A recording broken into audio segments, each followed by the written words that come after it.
It does me great pleasure to now, at this juncture of our time together, to give the formal introduction of our guest co-host, Amber Cabral. And as we normally do on Intentional Conversations VodCast, I will share with you her formal bio, and then I will invite Amber just to unmute herself and to welcome this audience in her own way, sharing with us what we may not be able to learn about her from her bio. So hopefully we'll get a little bit more insight into who Amber Cabral is. Amber Cabral is an inclusion and diversity consultant and CEO at Cabral Company, formerly a diversity strategist at Walmart Stores, Inc. Amber founded Cabral Company to guide organizations of various sizes and scope, seeking to create and execute strategies that achieve sustainable, inclusive behavior shifts in the workplace. Amber has a master's in organizational leadership from Siena Heights University in Adrian, Michigan, and a bachelor's degree in psychology with a minor in sociology from Wayne State University from her hometown, Detroit, Michigan. We were just talking about Detroit. Passionate about nurturing the next generation of decision makers, she serves on boards for multiple nonprofits, including Brown Girls Do, Inc., we're going to talk about that today, that are committed for promoting diverse representation in the arts, in workplaces, and in communities, as well as empowering women and girls globally. In her free time, I can't believe she has any, she travels and writes articles focused on equity, culture, and working class life. She completed her first book, Allies and Advocates, published on Wiley Press in 2020. We're going to talk all about that today as well. And so help me, audience, in our own special way, whether it's through some emojis with the Zoom features or some words of affirmation into the chat. Help me to welcome my friend, our special guest co-host today, Amber Cabral. Amber, thank you so much for joining us. So appreciate you saying yes to our invite. It is a delight to connect with you again. And I have been looking forward to today. So as I promised this audience, we've read your bio. Mm-hmm. We know about your credentials, your accolades, and they're quite impressive. But tell us what we don't know about Amber that we can't read about her in her bio that also maybe helps shape the lens in which you show up to this work in this space. Yeah, I appreciate that. I really appreciate the opportunity to do that because every time I hear my own bio, I'm always like, oh, that sounds so stiff. But I think that's probably the thing I would share. I'm not stiff at all. I actually approach the work intentionally trying to help people to understand that inclusion is a part of your everyday life.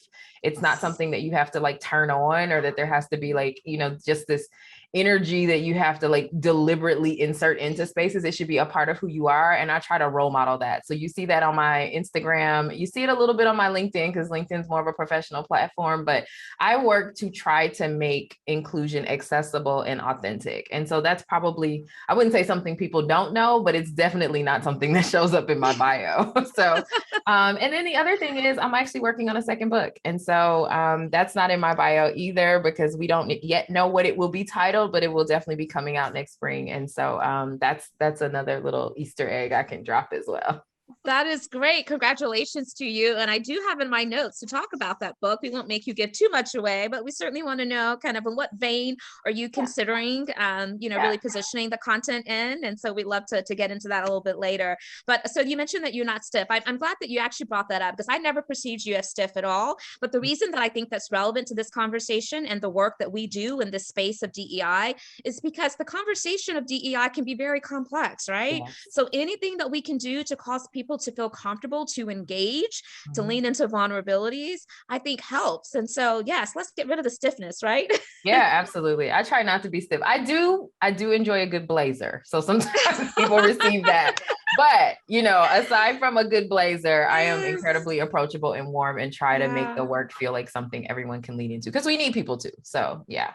Yes, no, absolutely. Absolutely. That's great. Okay, so let's jump in. Let's talk about your current book, Allies and Advocates. Mm-hmm. You give a great framework for the terms and define them in a way that really makes it accessible. Again, as we dig into the notion that this can be complex work and hard concepts sometimes to understand. You want me to kind of give you a definition for allyship and also a definition for advocacy. So I'm going to go ahead and just kind of walk you through the definitions that I use. So allyship is the process where someone with privilege and power seeks to learn about the experiences of a marginalized group of people and then develops empathy for that group of folks and then looks for ways to extend their privilege to the marginalized group. So there's layers to it. When you're thinking about allyship, sometimes what happens is we think, oh my gosh, let me go out and help people. But what you really want to be able to do is identify like where you have privilege that perhaps the folks that you want to partner with don't necessarily have it. And so as you are, trying to work toward being an ally, it actually starts with looking at yourself and going, okay, this is what I am privileged at. Here are the ways that I have access. Now, some of you might be saying, I don't have any privilege. What does that mean? Like, I had a hard life. I've overcome all these things, et cetera. The thing you want to kind of realize is we all have some privilege. So that means we also all have the opportunity to serve as an ally, right? So the way you can identify your privilege is ask yourself, in what ways might someone look at me as typical? Do I speak the language that's typical in my community? Am I a person who has typical access to running water? Probably everyone in this room would say that. And so if you can identify the places where you actually have some privilege, then you can start to look around yourself and say, okay, well, who doesn't have this experience? And therefore look for opportunities to extend it. So that's allyship. Now, advocacy, which people think is allyship, but is not.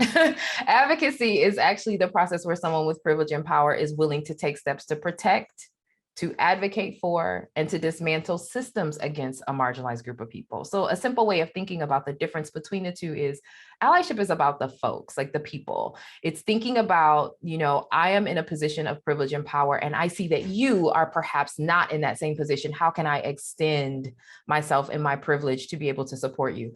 Advocacy is more like, I am trying to dismantle the system. I want to break it down. I want to eliminate the obstacle that is in the way for folks that could also have access to what I have access to. So allyship is people. Advocacy is about like the process, the system, the machines, the things that are actually in the way that can create difficulty for some folks and not for other folks.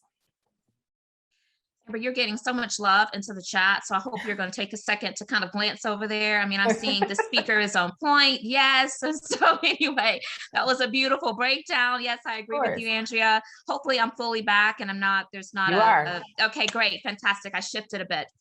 But I love the fact that you broke down the two, allyship and advocacy, because I do think that oftentimes there's so many terms that enter into this space that it can become quite convoluted, quite confusing on top of the existing complexity. And so I love when we can really unpack terms in a way that helps people to really understand the nature of those terms.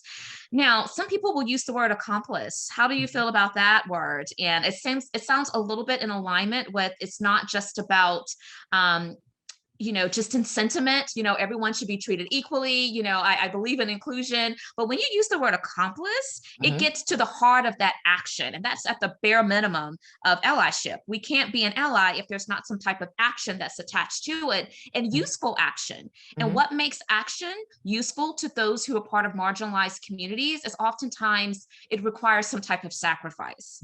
So I want to get you just to kind of, share your thoughts on the term accomplice and how it finds its way into the conversation as well sometimes. Yeah. So sometimes I use the word accomplice. Other times I use the word comrade. I try to encourage folks to consider both, just because sometimes accomplice has a bit of a criminal energy to it. And so depending on the culture of the organization, depending on the kind of work that they are doing, I try to be mindful that accomplice can rub folks the wrong way. And the last thing we're trying to do when we're being inclusive is create a barrier to people participating. But I do agree with you. I think that when you are at the point of being an accomplice or being a comrade, what you're essentially doing is saying, I am in this with you. I might be the beneficiary of this thing, but I recognize that it is not okay for everyone. And so I am in this with you. And a lot of the time that means I have to follow. A lot of this work is following, to be very honest. I do the work of inclusion just like you, and you probably could agree with the fact that like there are definitely times where you insert yourself into the space as perhaps the expert and walk away learning. I've got to do a lot of following to be here because I don't know everything. I don't connect necessarily personally to every identity, but what I can do is be inclusive. And sometimes that means being quiet, learning, following. And so I think one of the big things that accomplices or comrades will do is know how to identify a circumstance where perhaps they can use their energy to open up some dialogue, but they're able to step back and follow the folks that are actually going to be doing the leading in that circumstance.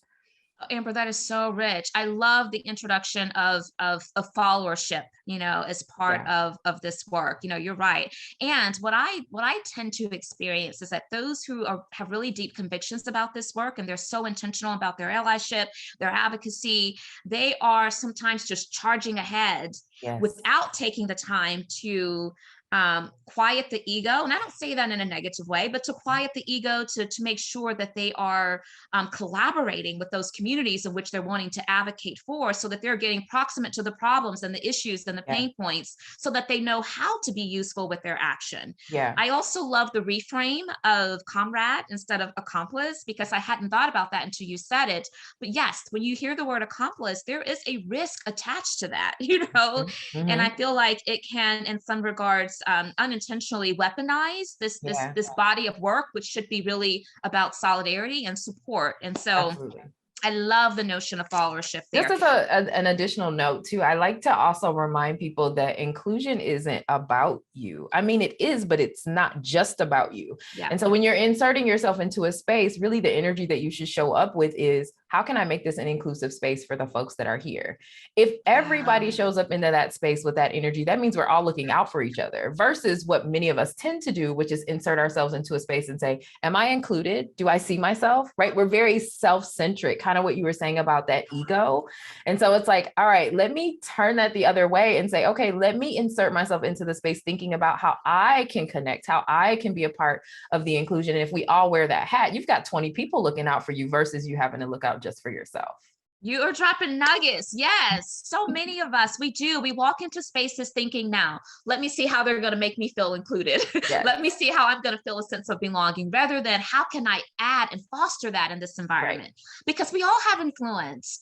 I often talk about the fact that, it being inclusion minded is a leadership function, a leadership competency, not by positionality, but just by influence. Mm-hmm. So we need to stop waiting for someone else to create that inclusive experience and belonging experience, and see that we are the someone else sometimes, right? All of us should be owning that. That's so right. I love that. I love that. You're dropping some really important nuggets today, and I appreciate that. So has your writing process shifted since you released Allies and Advocates, especially as we think about your next book that you're working on right now? It has not. In fact, I'm going to tell on myself a little bit here. So no, it hasn't. I actually was invited to write Allies and Advocates. A woman from my publishing company joined a course that I taught, and ended up reaching out to me separately, like, hey, this will be a great book. Would you be willing to write it?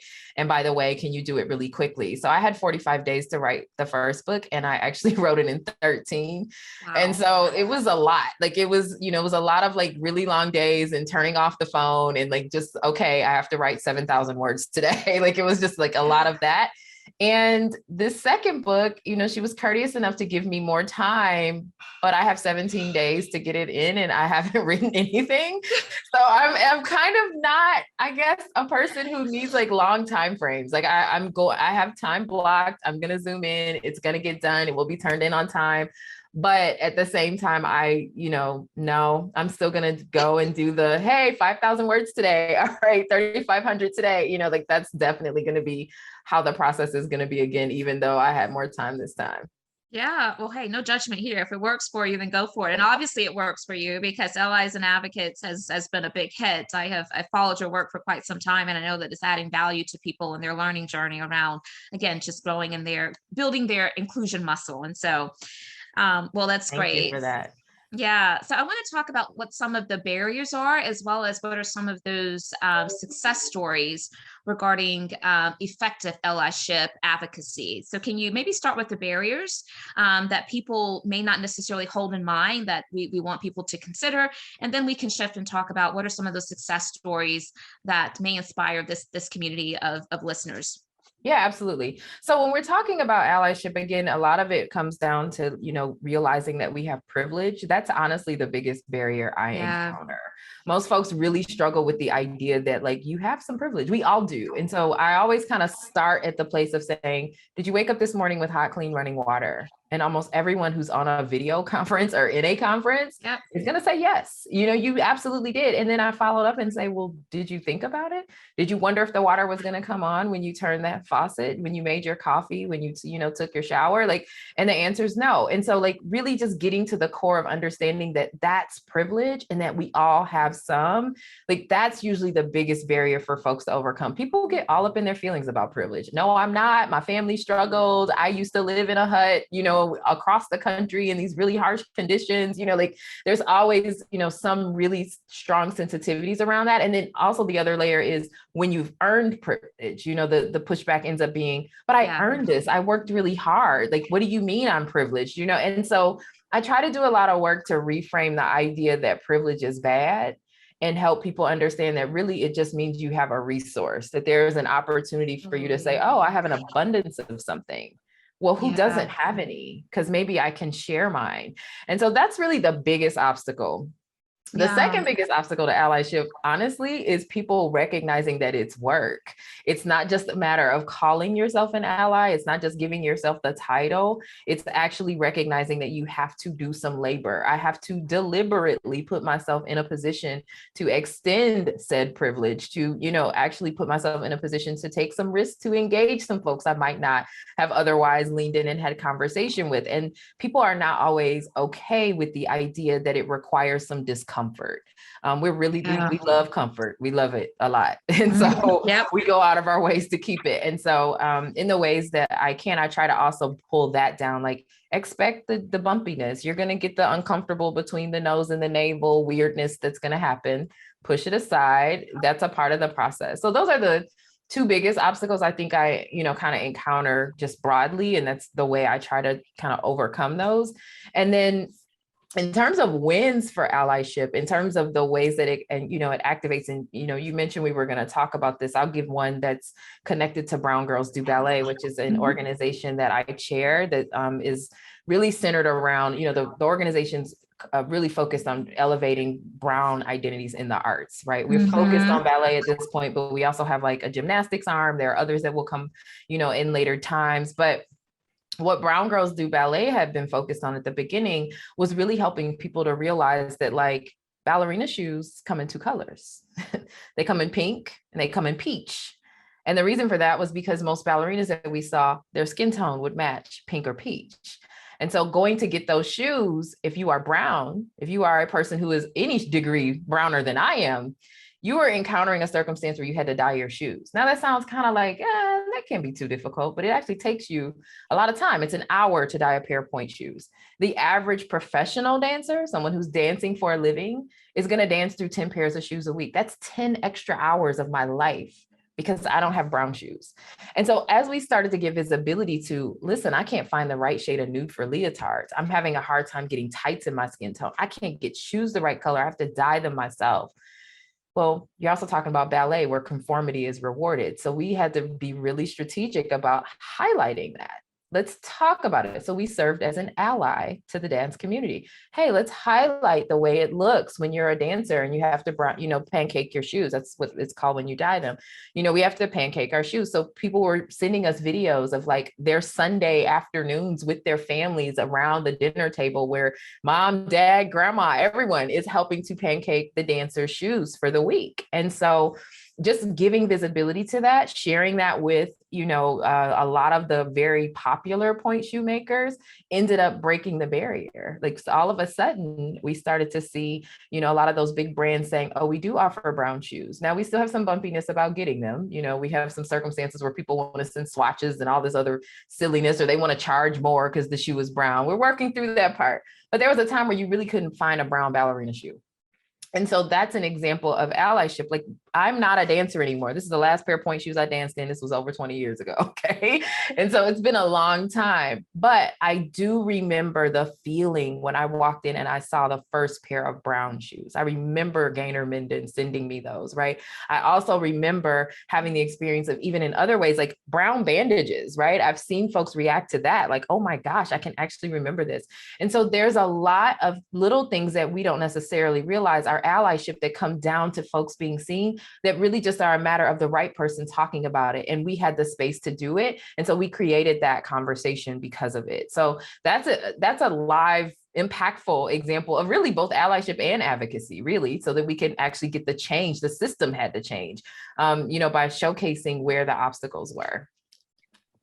I love all of that. My colleague Christina Gardner placed into the chat. I also remember the tight hair bun, not conducive to natural hair from my dance days. And I'm natural. My daughter is natural. She's in college now, so she's no longer dancing, but she danced from 3 until she went to college. Yeah. And yeah, my ballerina, it was the same thing. So I totally resonate with what you're sharing.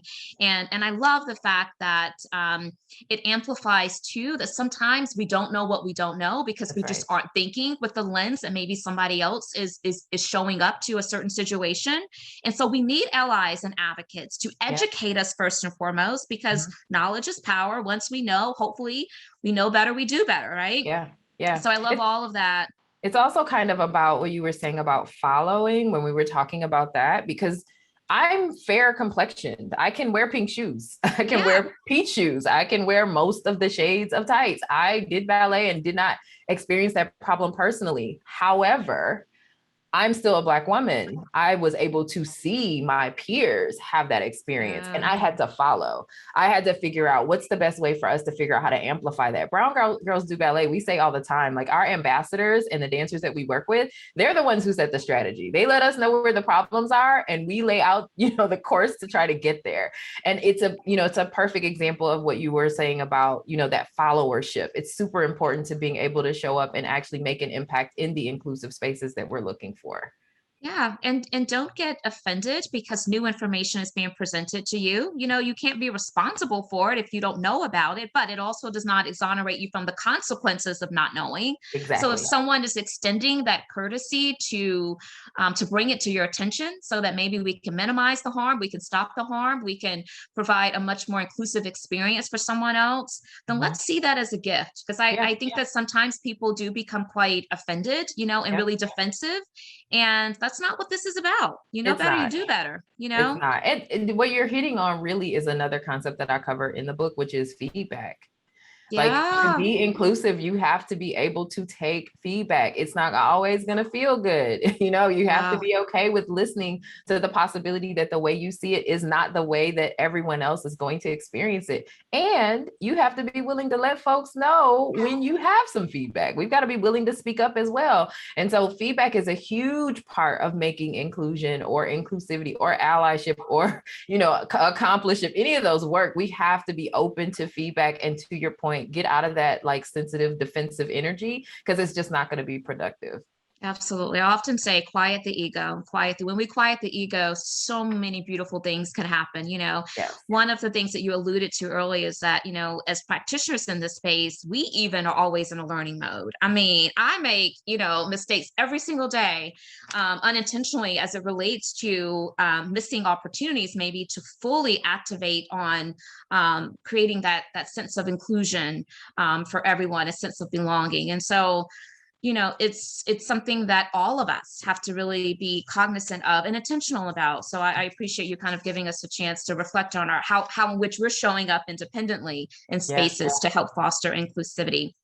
You talked about privilege, and I want to echo your sentiments around, I think sometimes automatically some people can shut down when they hear that word. And I think that a way to help people understand the broad context of privilege is to provide those simple examples. You said the running water. I often share with people, I grew up in a home with 2 parents. My parents are still healthy today. They're still in a loving marriage. And I had the benefit of having a mom and a dad every single day. And whether or not, because we do have privilege that's based upon elements that we didn't earn, it's just how the cards were dealt. And then we also have privilege that relates to maybe things that we have done that set us up for success, but both can be used as influence to help create opportunities for others that did not have that advantage. And so I love how you package and contain that, and just wanted to circle back to amplify, because it's such an important point. So thank you. Thanks for bringing that to the discussion. So I want to, you introduced just a moment ago, Brown Girls Do, and I could tell some of the passion that you have for this group. And so I want to give you space and time to talk a little bit more about the group. And we have placed into the chat a link to the group's website. So I hope that you all will check it out. But what do you want us to know about Brown Girls Do Inc.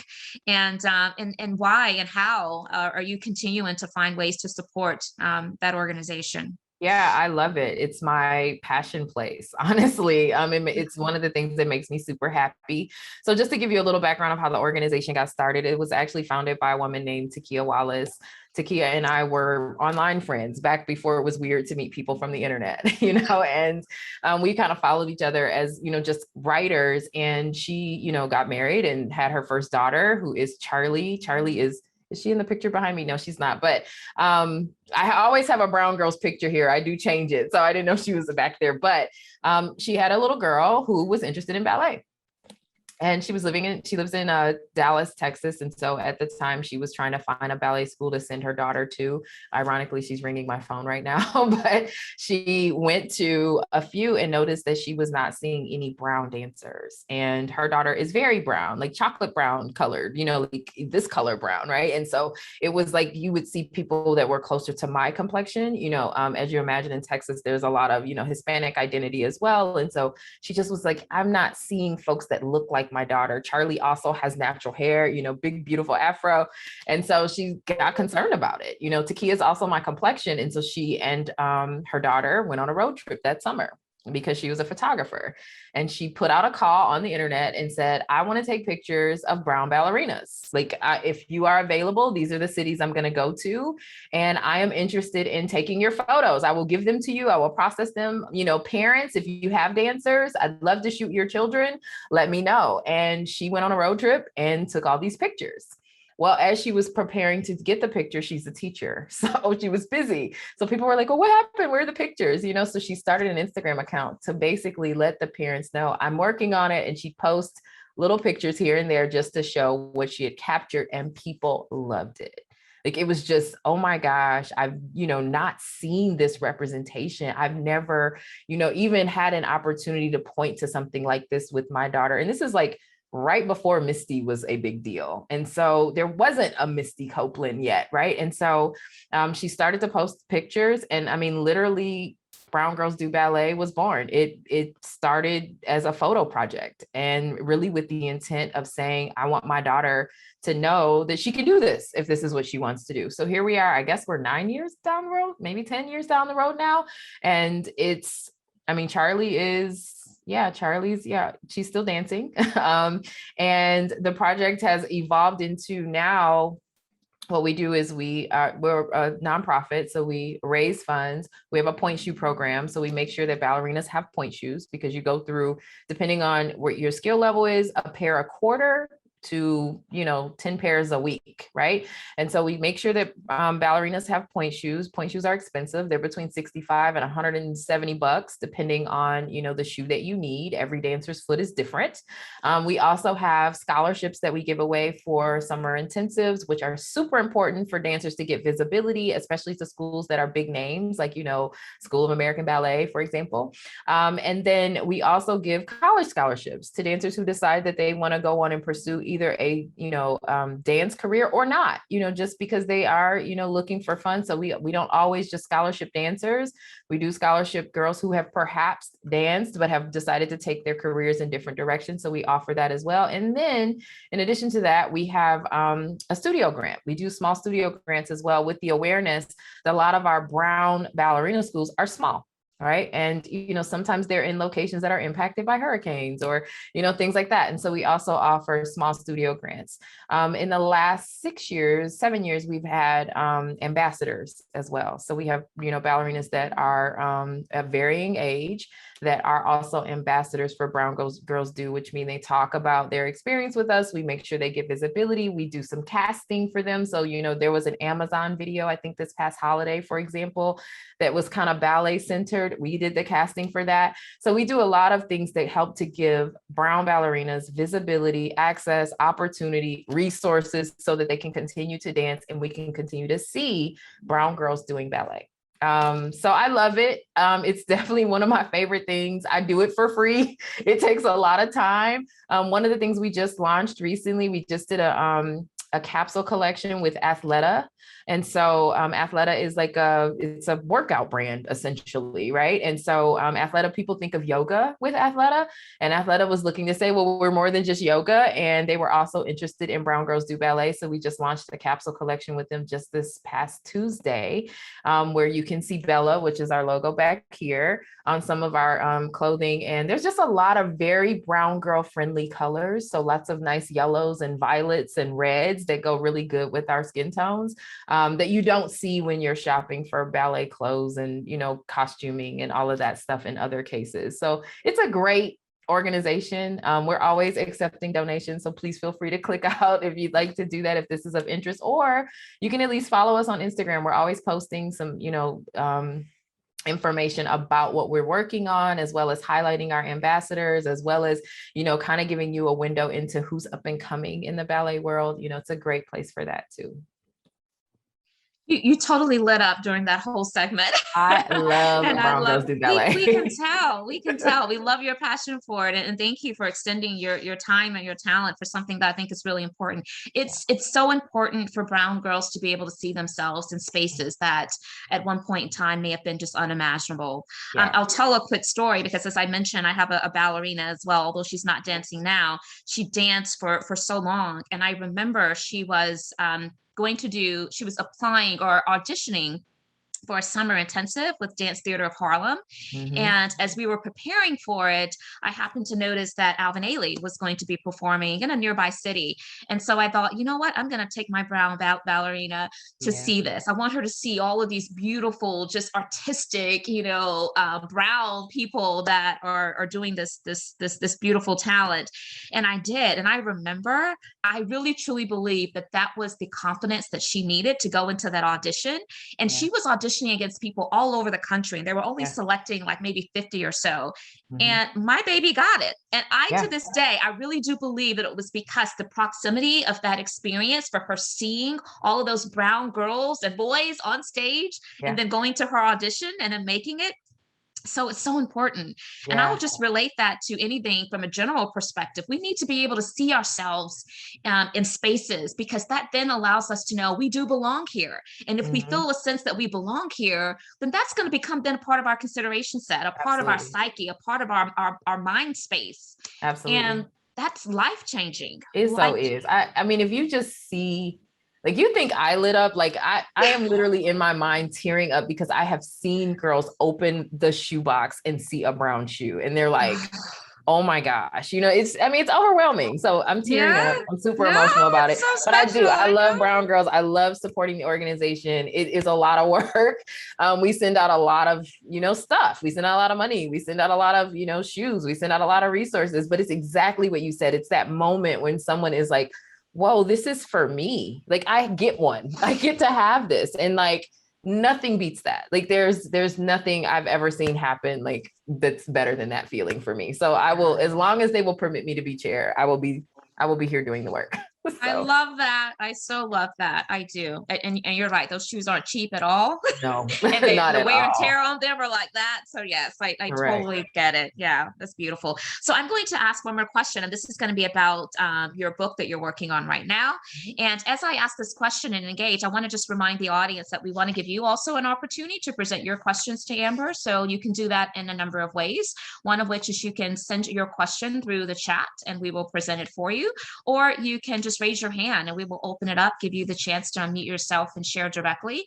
And so get prepared for that. We love to have questions.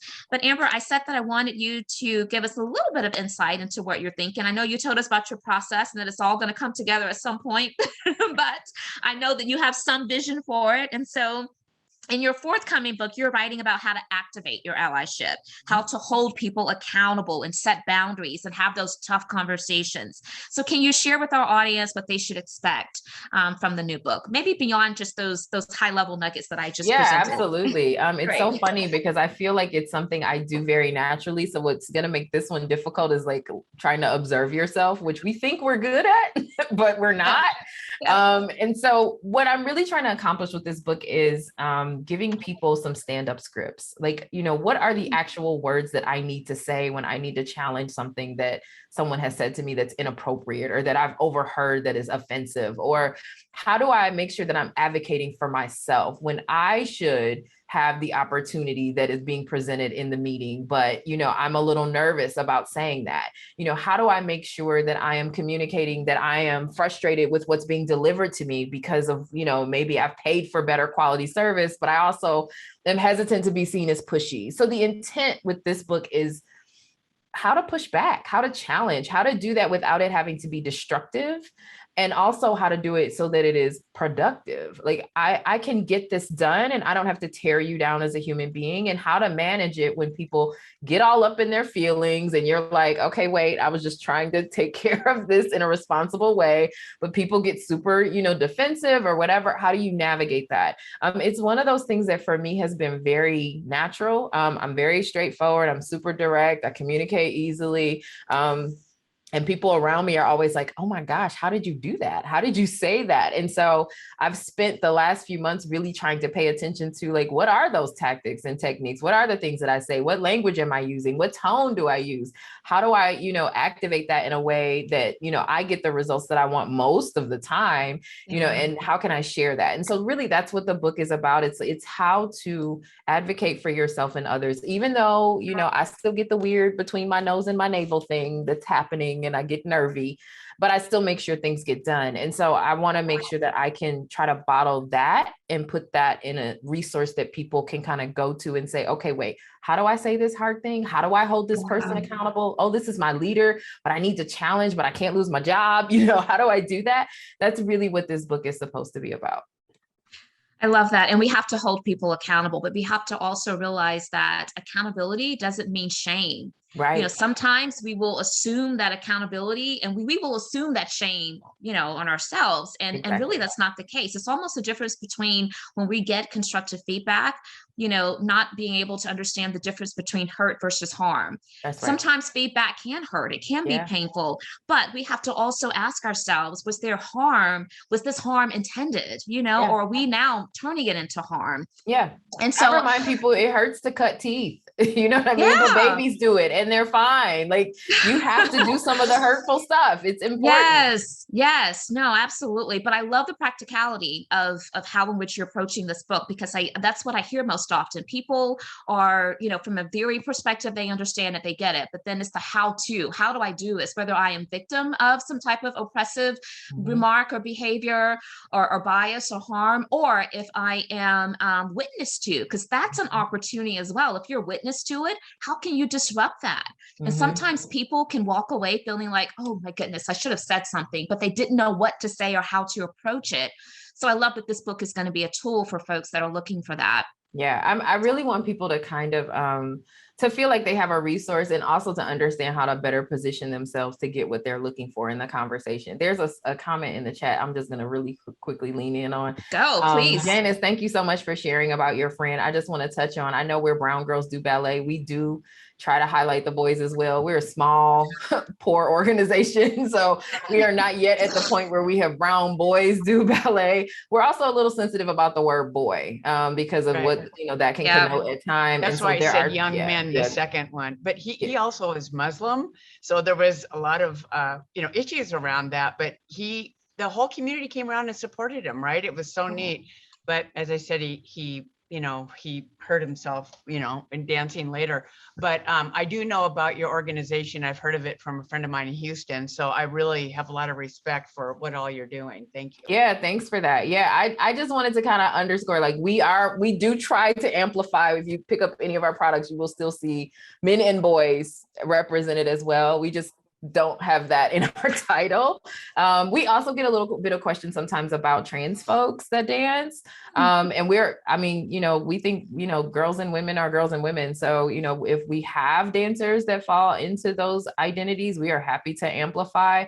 We have not yet had anyone that we've been able to put in that position at this point, but we're totally clear about that in the mission. So I just wanted to make sure that we are doing our best to be inclusive. And it reminds me to also touch on this part, Nika, Nika, just as an additional point, sometimes what happens with inclusion is that we think we're supposed to see ourselves all the time. And that's not really how this works. Like, it's impossible. Like, I'm never going to see myself every single time. And so the goal is kind of got to be like, well, who's never being seen? Or like, how can I make sure that I'm doing a better job of like, spreading more of an even perspective? Because I mean, there are definitely times I walk into a room and I'm like, I don't know if I see myself here. And I have to check myself and say, I still really have to make sure that I'm doing the work to make sure other folks are also included too. So I might not see me, but let me still do the work, on the other side. And, inclusion isn't everyone all the time. That's consensus. And honestly, it just is ineffective. So that's one of the things I want to try to dispel with the book as well, is helping people understand that inclusion isn't something that means like, I have to be able to consider every possible food allergy at every moment, because we'll all be eating air clusters that way. And we have to instead, figure out, sometimes what the happy mediums are. And when we do miss someone, know how to appropriately apologize for that and make a shift going forward. I love that. That's not a point that's amplified enough. And so I love that you brought that to the conversation, Amber. Okay, so there's a question, and this is from Andrea. And Andrea, I want to give you a moment if you would like to unmute yourself and present your question directly. If not, I will take silence to mean that you want us to present your question for you, and I'm happy to do that. I'm in. Thank you very much. This is just so good. I'm torn between listening and writing, so I haven't been this engaged in a while. My question, first of all, the idea of a script and helping people have in their back pocket language they can use so they can move from being an observer to being, if not an ally, to stepping up. I'm just wondering if your book will also give some thoughts or exercises about, after you pulled out these scripts, now ask yourself A, B, and C, so that I can say, oh, Andrea, you're like this, but not like that. You don't want to look at them because you're uncomfortable, so that we can personally socialize the language you're sharing, so it's more authentic when we actually start doing it, because we want people to do it often and get better at it, be okay if they stumble. But again, so anyway, that was the question, and thank you. Yeah, absolutely. I appreciate you asking that question. That's honestly the thing that makes it a bit tough. And so what I try to do is frame things with two main perspectives in mind. One, some folks are extroverts and some people are introverts. And those are kind of like the, not to be super binary about it, because there's obviously folks that rest somewhere in the middle. I'd actually put myself somewhere in the center. But I think if I can just think about, how the language can be used in those two circumstances, that's kind of the framework I'm walking into it with, so that if you are a person that's a bit more reserved, who would not typically speak up, what are some things that you want to keep in mind when you get ready to speak up? What does it look like for you to communicate curiosity? All right, if you're going to ask a question, turn that up, because folks need to be able to say, oh, that curiosity is palpable, and respond to that. So my intention isn't just to give you the language, it's to give you like a bit of framework around how to make the language work for you. And also help you understand that like these words work in many different atmospheres. You can do this with your kids, you can do it when you're, in the school line picking up the kids. You can do it when you're in the coffee shop. You can do it in the workplace. And so I want to try to make sure that there's a bit of cushion around it to help people understand, if you're going to say this, here is the energy with which you want to do that with, so people can start to apply, their own uniqueness to how they message it as well. And honestly, that's the hardest part, is, because right. People are so different. But yeah, thank you for that question. I really appreciate it, Andrea. It is a great question. And so much of it is circumstantial as well. It depends on the relationships. Yes. It depends on who's present, to be witness to this as well. Because sometimes I say, if you are a leader and it's pretty blatant, then, you really need to weigh the consequences of, if you don't address that in the moment, what message is that sending to the others? So there's so much to weigh, but I do believe that what helps people to be more positioned and ready is if they have had conversations like this, where they kind of know of at least some talking points to help ease into that conversation. Some of the things that we often share when people are witness to, or again, are a victim of, is, tell me more. I want to understand your perspective on that. What causes you to feel that way, Or I even tell people, if it's something that you really feel pretty convicted by, then it's okay to even say, we don't do that here. That's not part of our culture here, or that's not okay with me. I'm offended by that. And I respect you enough to let you know. Yep. Or Absolutely. I even appreciate when people can lean in and be just, very direct in saying, I'm giving you this feedback and telling you this because I believe when it comes to any issues of bias, that we all can learn. And someone has extended me that courtesy, and I want to extend the same courtesy to you. Yeah. So framing, and you have reminded us of that several times today, is so critically important. And so I'm glad that we're able to, we have something to look forward to with your new book and giving us some additional tools and skills in that regard. That's the goal. That is the goal. No, we're counting it done, Amber. We're counting it done. So there's a question from Najee, I believe, is for how maybe Najee answers pronounces her name, Collins.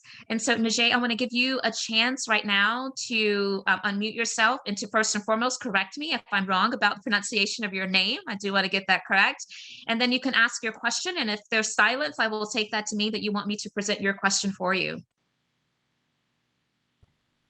Hello, my name is Najee. Najee. It's so nice to meet you. Nice to meet you too. Yes, my question was, basically in a professional workspace, how would you go about correcting a superior on using non-inclusive language without really seeming disrespectful? It depends on the language. This is where things get a little bit squirrely. So here's what I typically recommend for leaders. Leaders do a lot better when you question rather than when you direct, particularly leaders who have big egos, okay? And sometimes they don't know they have big egos, but if you know they have a big ego, then, I usually try to approach with a question. So, I'm a good for say more about that. And I do it exactly like that. The same way if a kid walks up to me with a new toy and you'll go, where'd you get that? You turn it on, right? Like you really communicate that curiosity in a palpable way.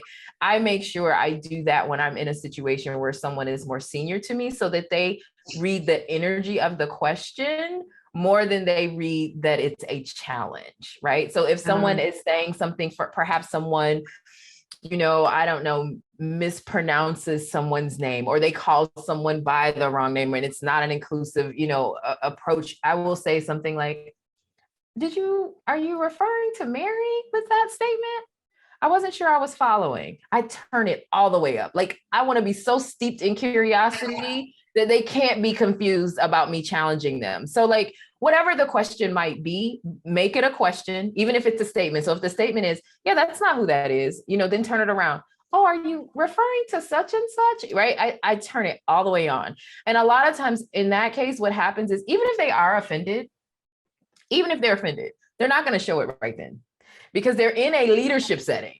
So they want to retain that power. So what they're going to do is respond to you. Now they may trickle off and stew a little bit, but in the moment that you are trying to make the correction, if you can figure out how to make it a question and use all the curious energy you possibly can, 9 times out of 10, you're going to get the response that you need. And it's going to be really difficult for that leader to retaliate against you because you're doing it in a setting where everybody heard you ask a question and they heard just how curious you were about it. So I use that when it comes to engaging with leaders as much as possible. Obviously, the specific situation is different, but I always tell people, like, if you can make it a question, that's the best approach. I love that. Say more about that. Yeah. Say more about that. I love it. Okay, so there's another question from Desiree Jamerson, and I want Desiree. I know Desiree. Desiree. Okay, so Desiree, Amber knows you, so you're going to have to present your question live. Right. Hello, Ms. Cabral. Good to see you. You too. Yeah. So I wanted to know, like, during your career, I know you've done some work with Walmart. You've done some things with Gap. But you've been out on your own. I'm so proud of you. So what's one of like the most pivotal moments that kind of led you down this road? And also, why are there so many different kind of acronyms for this? So there's JEDI now, there's DIB, so diversity, inclusion, and belonging. There's DEI, like, why can't we get a consensus on? Yeah, there's IDEA, which is, so much. Yeah, there's a lot. Justice, okay, so these accessibility, belongings, so much. There's so much. I love this question. Thank you so much for asking. I appreciate your congratulations. We're going to have to touch base because we haven't talked in a while. But most pivotal moment in my career, Yeah, this is tough to share because it was definitely a growth moment for me. I was voluntold to work on the diversity project at one of my first jobs at Blue Cross. And I was voluntold because I had a big voice. And so I didn't have a problem asking the questions and pushing the envelopes and getting in trouble for the things. And so they figured if they gave me a thing to do, perhaps it would kind of keep me out of that space. And so I remember when we were building, what were going to be the values that we were centering around how to activate diversity. This is before it was diversity and inclusion and all these other words. One of those values was be honest at all times. And people were really using, that terminology. Oh, we need to be honest at all times. And I was like, wait a minute, let's define honesty, because there are some things I cannot tell you, right? And so the labor shift for me was getting clear that sometimes honest is, I can't share that with you. Right? We don't always think of that as honest, but it is. And it opened up my mind so much to how important context is and how powerful it can be to ask the right question. And how many times in my life I hadn't asked the right question because I just didn't know. And that got me to thinking about, just what would happen if we did a better job of just communicating that? Like we can do we can be more effective if we just at least know what to ask or have some visibility to different things. And so I started to look at the way I worked in this company completely differently. When I would hear, certain messages and communications, I knew how to come back around and strategically ask, like, are you just not telling me? Or is it that this is the full answer?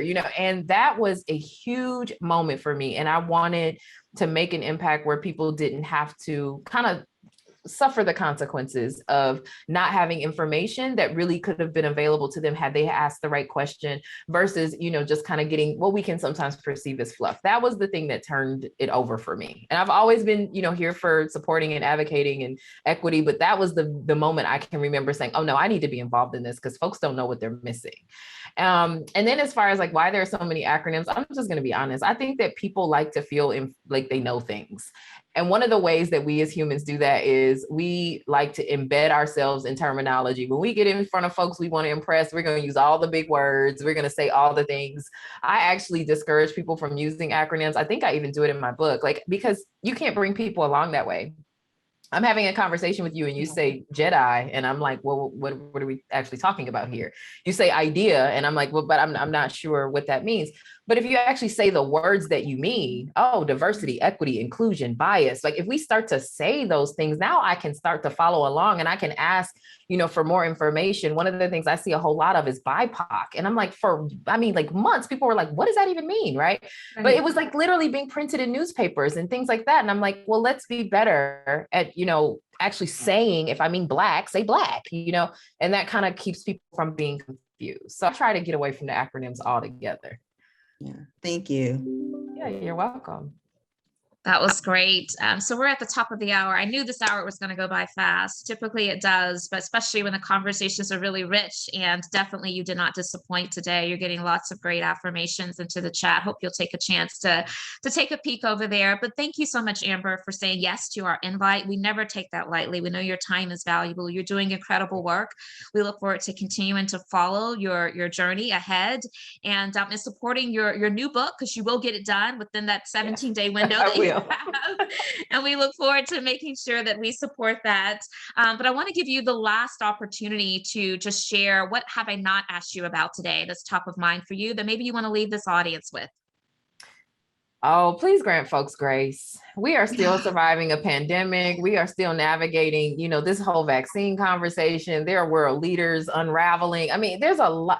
Please give the folks around you grace. The checkout people, the food delivery folks, the banking folks, the people on the road. Please grant people some grace. You need some grace. You need some grace. Please give some grace, just because this is just a huge time of transition. And I just think we can get a lot further down the road if we're willing to just grant a bit of that to one another, particularly as we are surviving something none of us have ever survived before. And so that's probably the only thing I think I would add. Oh, and it's a big thing. So thank you so much, Amber. Grace, you heard it here. Thank you again so much for joining us today. We hope to see you back next Friday. Enjoy your weekend. And again, happy Hispanic Heritage Month. Take care, everyone. Bye-bye.